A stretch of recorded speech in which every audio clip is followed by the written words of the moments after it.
بسم اللہ الرحمن الرحیم۔ السلام علیکم۔ روحانی دنیا چینل کو دیکھنے والے معزز خواتین و حضرات، امید ہے کہ آپ سب لوگ خیریت سے ہوں گے اور ایمان کی بہترین حالت میں ہوں گے۔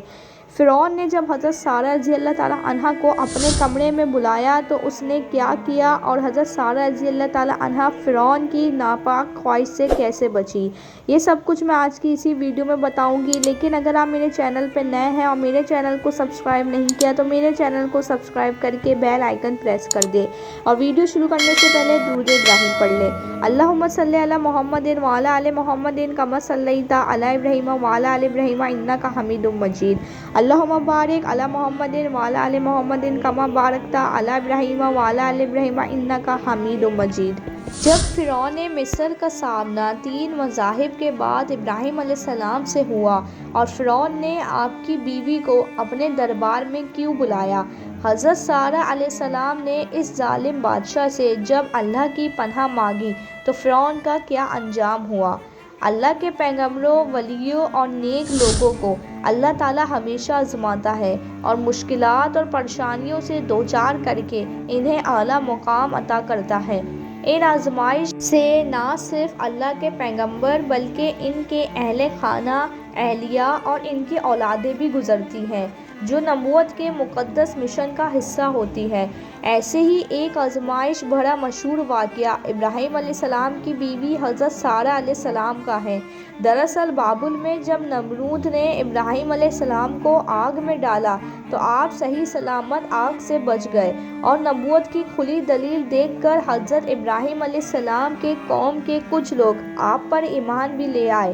اللہ نے آپ کو ہجرت کا حکم دیا، لہٰذا حضرت ابراہیم علیہ السلام ہجرت کر کے مصر پہنچے۔ چنانچہ ہجرت کے دوران سفر میں ایک مشہور شہر جس کا نام خزائن باجہ تھا، وہاں آپ نے قیام کیا۔ ایک صبح آپ نے دیکھا کہ سب لوگ محل کی طرف جا رہے ہیں۔ آپ نے پوچھا یہ سب لوگ کہاں جا رہے ہیں؟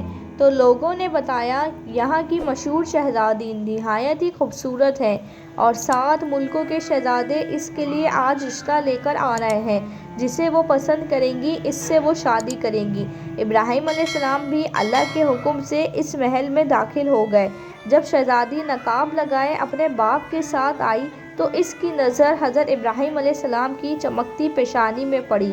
شہزادی نے فیصلہ سنایا کہ میں اس شخص سے شادی کروں گی اور وہ شہزادی حضرت سارہ علیہ السلام تھی، لہٰذا حضرت سارہ علیہ السلام کی شادی ابراہیم علیہ السلام سے ہو گئی۔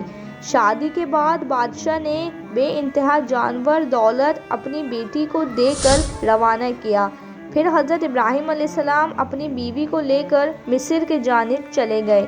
مصر میں اس وقت تبتیوں کی حکومت تھی اور تبتیوں کے بادشاہ کو فرعون کے لقب سے پکارا جاتا تھا۔ کسی نے فرعون کو بتایا کہ ہمارے شہر میں ایک وفد آ رہا ہے جس کے ساتھ ایک حسین و جمیل عورت ہے۔ چنانچہ فرعون نے حکم دے دیا کہ جیسے ہی وہ لوگ آئیں انہیں میرے پاس لے کر آ جاؤ۔ بس جیسے ہی ابراہیم علیہ السلام اپنی بیوی، اہل خانہ جو 37 یا 40 لوگ تھے، جیسے ہی مصر میں داخل ہوئے تو فرعون کے لوگوں نے انہیں گرفتار کر لیا اور محل میں لے آئے۔ انہیں محل کی سب سے خوبصورت کمرے میں ٹھہرایا گیا۔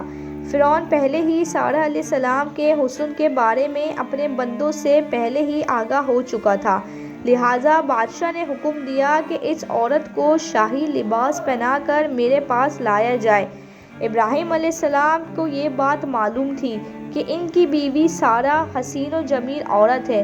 ابراہیم علیہ السلام نے حضرت سارہ علیہ السلام سے کہا کہ تمہارا خوبصورت ہونا مجھے معلوم ہے۔ مصر کا بادشاہ فرعون یہ کہے گا کہ یہ اس کی بیوی ہے، وہ یہ سمجھ کر تمہیں حاصل کرنے کی کوشش کرے گا اور پھر مجھے قتل کر دے گا اور تمہیں پکڑ لے گا۔ اس لیے تم اس کو کہنا کہ تم میری بہن ہو، تب وہ مجھے تمہارا بھائی سمجھ کر قتل نہیں کرے گا بلکہ مجھ سے ہمدردی کرے گا۔ حضرت سارہ علیہ السلام نہ صرف حسین و جمیل خاتون تھی بلکہ شرم و حیا کی پیکر تھی اور ایمان ان کے دل میں کوٹ کوٹ کر بھرا تھا۔ چنانچہ بادشاہ کے بلانے پر ان کے دربار پر تشریف لے گئی۔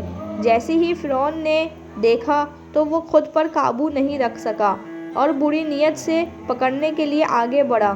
حضرت سارہ علیہ السلام نے اس وقت اللہ کو پکارا اور فرعون جیسے ہی آگے بڑھا اس کے پاؤں زمین کے اندر دھس گئے اور اس نے بولا تم جلدی سے اللہ سے دعا مانگو، میں تمہیں کوئی نقصان نہیں پہنچاؤں گا۔ جب حضرت سارہ علیہ السلام نے دعا فرمائی کہ اے پروردگار اگر یہ مر گیا تو کہا جائے گا کہ میں نے اسے قتل کیا ہے، لہٰذا تو اسے آزاد کر دے۔